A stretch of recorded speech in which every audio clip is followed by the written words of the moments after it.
ازيكم يا حلوين؟ عاملين ايه؟ وحشتوني كتير كتير. النهارده هنعمل ميك اب لوك كات كريس للعيون، ينفع معاكي في السهرات والمناسبات والافراح.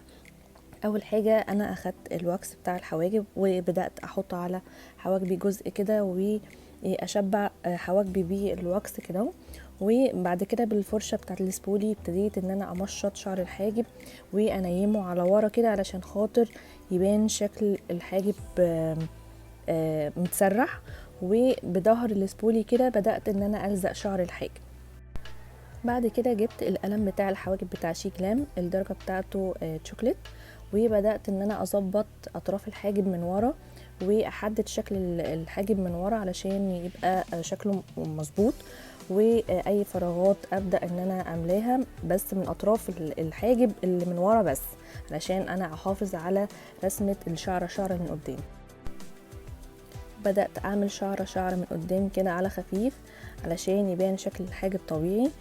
ولو في أي فراغات بملاها. وجبت باودر بتاع الحواجب لونها بني، وبدأت ان انا اتقل طرف الحاجب من ورا كده هوت عشان يبان شكله مرسوم وتقيل.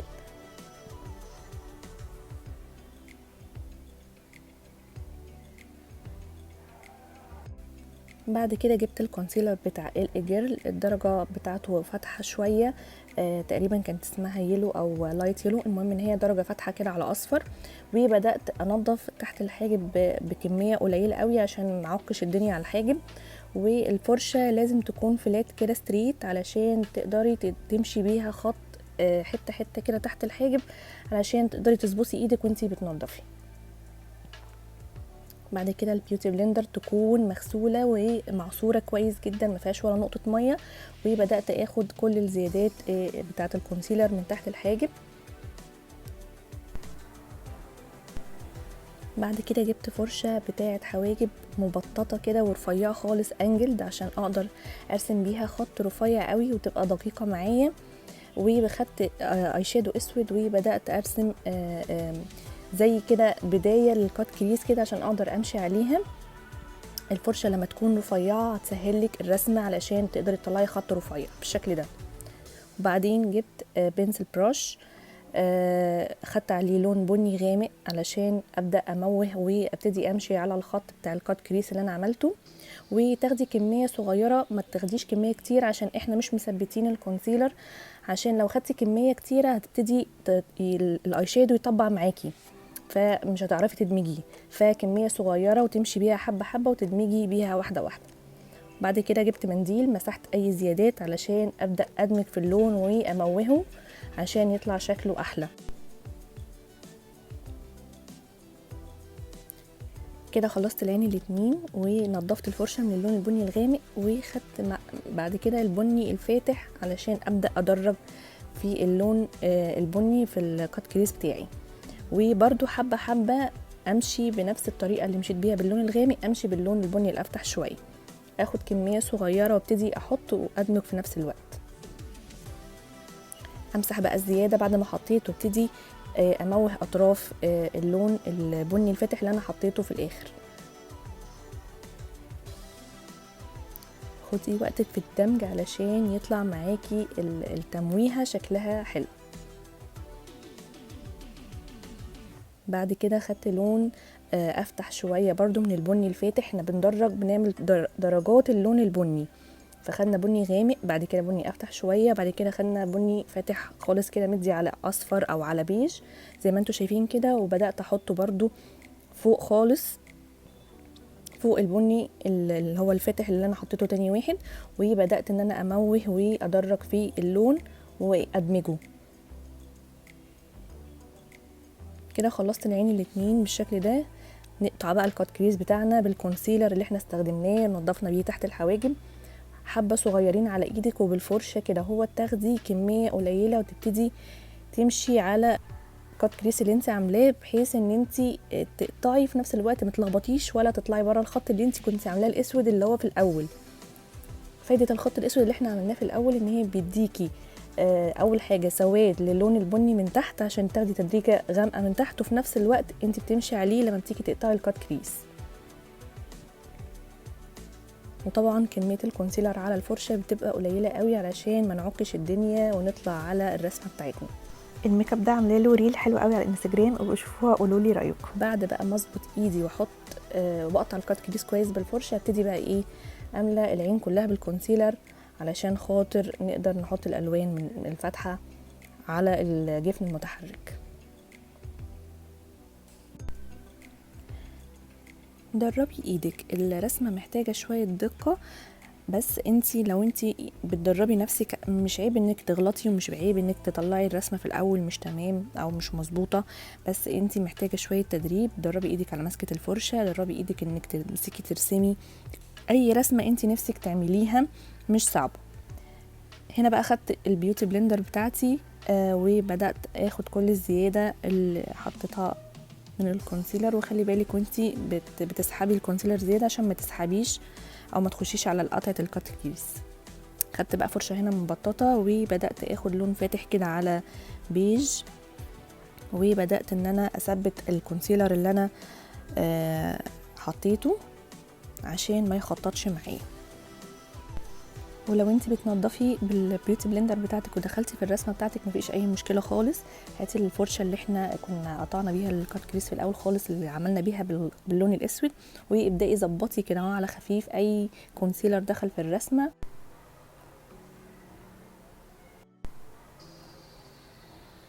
هنا بقى كنت خلصت العين الاتنين، وخدت القلم بتاعي حبي الاول والاخير اللي هو الايلاينر بتاع ميبيلين سوبر ستي، وبدات اعمل وينج ايلاينر من ورا، وتعمليه طويل بنفس طول الكات كريس، يعني خلي نهايته بنفس الطول.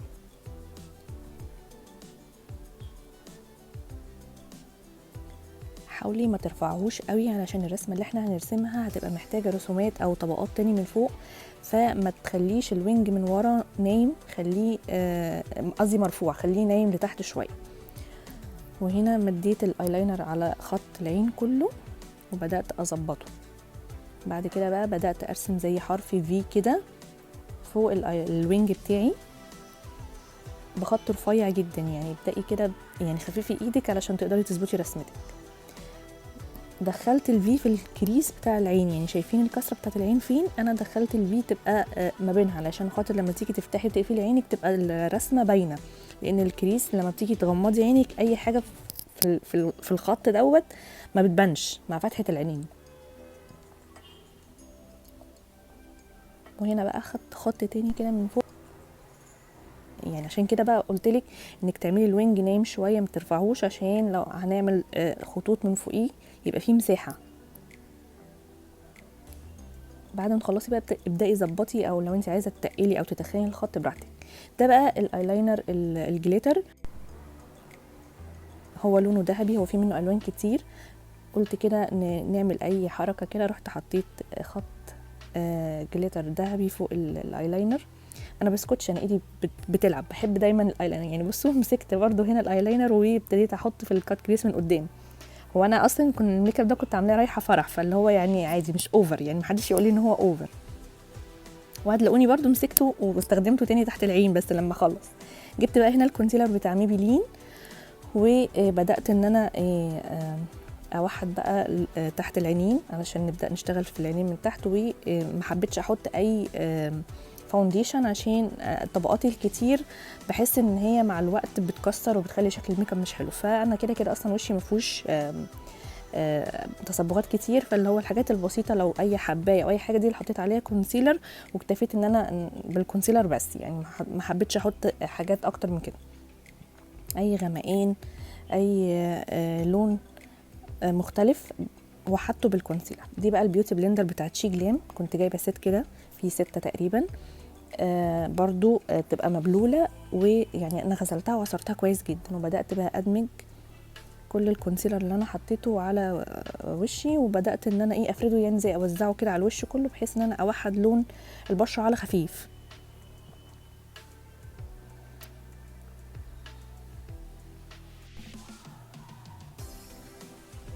هنا هنا الكونسيلر لما كنت حطيته كان نشف مني شويه على ما قمت بليت البيوتي بلندر وعصرتها، بس مفيش اي مشكله لو الكونسيلر بتاعك نشف منك، مفيش اي مشكله. يا اما بترشي شويه فيكس بلس على البيوتي بلندر وتبتدي تدمجي بيها، يا اما بترشي على وشك، بس انا ما حبيتش ارش على وشي عشان انا خفت لحسن يجي ناحيه الرسمه بتاعه العينين. هنا بقى اخدت الباودر بتاعه كريولان، الدرجه بتاعتها TL11. هنا كان معايا باف ولقيت باف تانية جواها وفتحتها عملت عفره ولقيتها اتدلقت عليا مفيش مشكله، حصل خير. المهم خدت منها شويه وقلت استخدم الباف اللي انا كنت حطاها جواها، واتاكدت ان تحت عيني مش مخطط، وبدات ان انا اخد شويه كميه صغيره كده واسيحهم كده على ايدي او انزل الزياده وابتدي اثبت الكونسيلر تحت عيني. لازم تتاكدي ان تحت عينك مش مخطط عشان التثبيته اللي هتثبتي عليها، لو ثبتي على تخطيط هيفضل مخطط وشكله مكسر وهيديكي زي شكل التجاعيد كده، فمش هيبقى شكله حلو. بدات بقى اثبت الوش كله على خفيف. انا من طبيعتي مش بحب احط طبقات برودكت كتير على الوش، يعني عشان يبقى شكل الوش طبيعي اكتر. طبعا بنثبت اكتر في الحتت وبنتقل بالباودر في الحتت اللي بيبقى فيها افراز دهون، زي مثلا عند الانف، مثلا حوالين البق. ده البلاشر بتاع الاي جيرل. انا خدت فرشه كبيره كده فلافي وخدت اللون الاورنج، مرضتش احط بلاشر كريمي عشان كده تقلت البلاشر الباودر.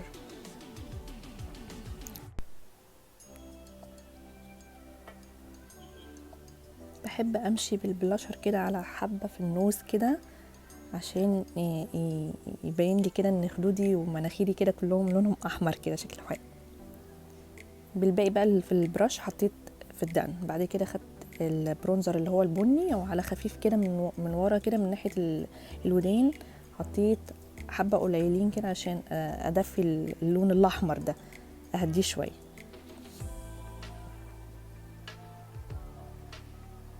بعد كده جبت فرشه انجلد كده، هي مش مضغوطه قوي، وجبت اللون بني غامق اللي هو رسمت بيه الالوان الدرجات اللي انا رسمت بيها الكات كريس من فوق. بس هنا كنت نسيت احط كحل بيج، فجبت الكحل بتاع اللي هو فلورمار تقريبا، مش فاكره كان ايه، فلورمار باين، وبدات ان انا احط كحل بيج جوه عيني.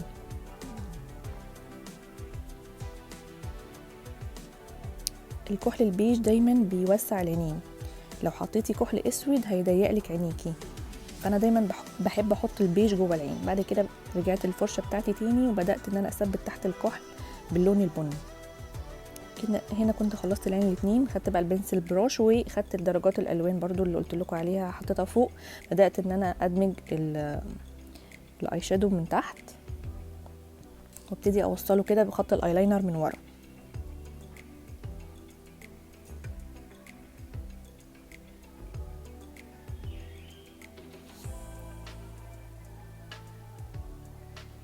بعد كده خدت الماسكارا بتاعت لوريال وبدات ان انا احط ماسكارا على الرموش بتاعتي.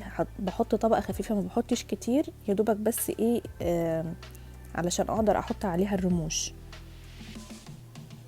برضو من تحت حطيت طبقه خفيفه. هنا برضو رجعت للجليتر الايلاينر تاني، ايدي ما تسكتش، انا بحب الحاجات البروبرو وبدات ان انا احط خط كده صغير من عند مدمع العين من قدام. دايما الميك اب عندي بحب ان انا ارسم رسمه عين تبقى واضحه، يعني مش بيفرق معايا بقيه الميك اب بتاع الوش قد ما بيفرق معايا رسمه العينين، لان هي دي اكتر حاجه تبقى ظاهره. عشان كده تلاقوني دايما معظم الفيديوز بتاعتي اللي انا بنزلها بتبقى كلها رسومات عيون. هنا بعد ما ركبت رموش طرفيه، حبيت ان هي تبقى رموش طرفيه عشان تبان طبيعيه.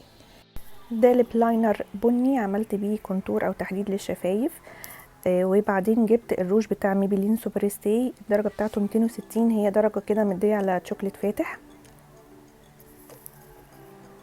دي الدرجه بتاعته، الدرجه دي بحسها على نوت كده هاديه وجميله، علشان طبعا احنا عاملين شغل في العين فما ينفعش نحط روج لونه فاقع.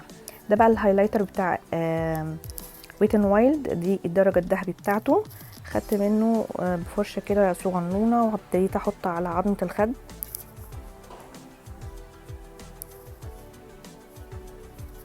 شويه على الدقن وشويه على النوز. لو الانف عندك طويله زي عندي كده ما تحطيش هايلايتر على طول النوز، عشان كده هتبين لك ان هي طويله اكتر.